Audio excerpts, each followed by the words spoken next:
उत्तराखंड के पूर्व मुख्यमंत्री और वरिष्ठ कांग्रेस नेता हरीश रावत ने राज्य में लागू यूनिफॉर्म सिविल कोड से आधार की अनिवार्यता खत्म करने के केंद्र सरकार के फैसले को उत्तराखंड विरोधी कदम बताया है।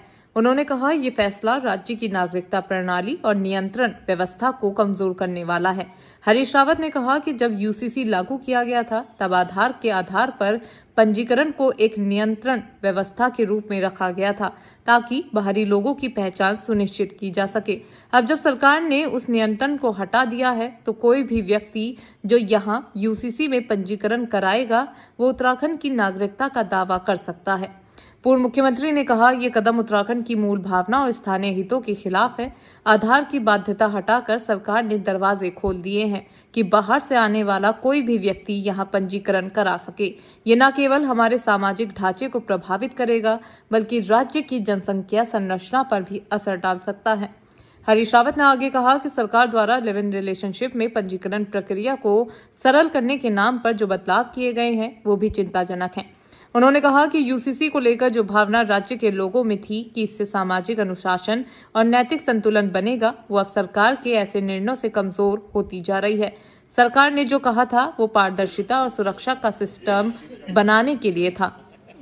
अब नियंत्रण हटाकर ये व्यवस्था शिथिल कर दी गई है।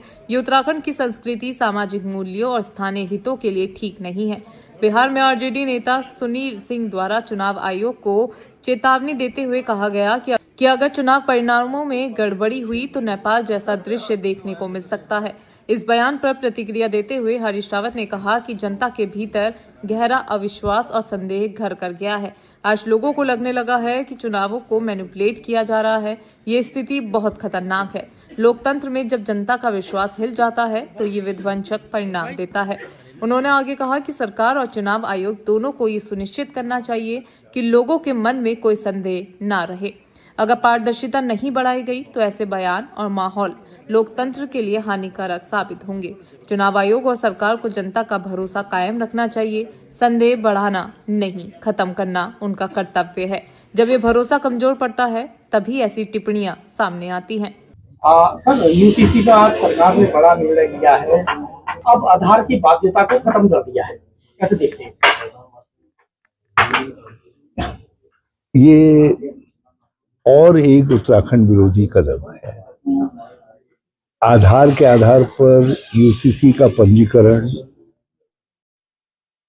एक नियंत्रण था, अब वो नियंत्रण हटा दिया। अब तो पंजीकरण के बाद जो यहाँ यूसीसी में पंजीकृत होगा वो यहाँ की वो अपने को उत्तराखंड का क्लेम कर सकता है कल।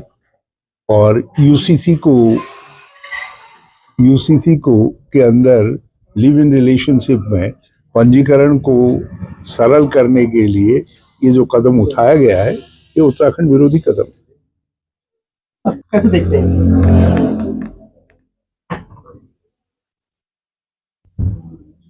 ये जो स्थितियां हैं,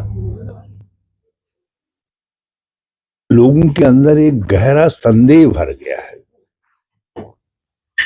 कि चुनाव मैनिपुलेट किए जा रहे हैं। संदेह हमेशा विध्वंसक होता है यदि बहुत बढ़ जाता है। तो ये बड़े नहीं, सरकार और इलेक्शन कमीशन दोनों का दायित्व है कि संदेह नहीं बढ़ना चाहिए, नहीं तो इस तरीके के बयान नहीं आते। ये बात लगती है कि सरकार और इलेक्शन कमीशन दोनों के गठजोड़ को लेकर के लोगों को गहरा संन्यास अभी नहीं, नए लोगों को उत्साहित करने का समय। जब हरीश रावत से पूछा गया कि पार्टी की नई टीम में उन्हें कोई जिम्मेदारी नहीं दी गई है तो क्या इसका मतलब है कि वे अब संन्यास की तैयारी कर रहे हैं, इस सवाल पर उन्होंने हंसते हुए जवाब दिया, अभी मैंने भगवा कपड़ा नहीं देखा है, लेकिन जब आप कहेंगे तो सिलवा लेंगे। संन्यास भी एक आदरणीय अवस्था है, पर अभी मेरा काम है नए लोगों को उत्साहित करना। रावत ने कहा कि कांग्रेस में नई पीढ़ी को आगे लाने का समय है और वे उन्हें सहयोग और मार्गदर्शन देने के लिए सक्रिय रहेंगे। उन्होंने कहा कि राजनीति केवल पद पाने का माध्यम नहीं बल्कि सेवा और संघर्ष का रास्ता है। कोई नई जगह नहीं दी गई। अब क्या माने कि हरीश रावत का संन्यास की तरफ है? हरीश रावत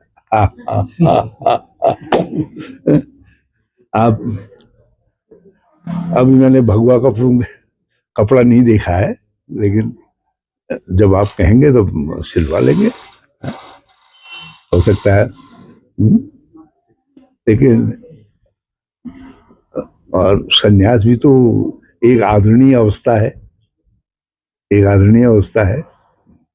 अब हमारा काम है लोग जो आ रहे हैं नए लोग उनको उत्साहित करना, और बाकी बाकी अभी तो बाकी बहुत कुछ बाकी है। संक्षेप में पूर्व मुख्यमंत्री हरीश रावत के बयानों ने एक बार फिर राजनीतिक हलकों में हलचल मचा दी है, जहां एक और उन्होंने यूसीसी से जुड़ी केंद्र सरकार की नीति को उत्तराखंड की सामाजिक संरचना के खिलाफ बताया।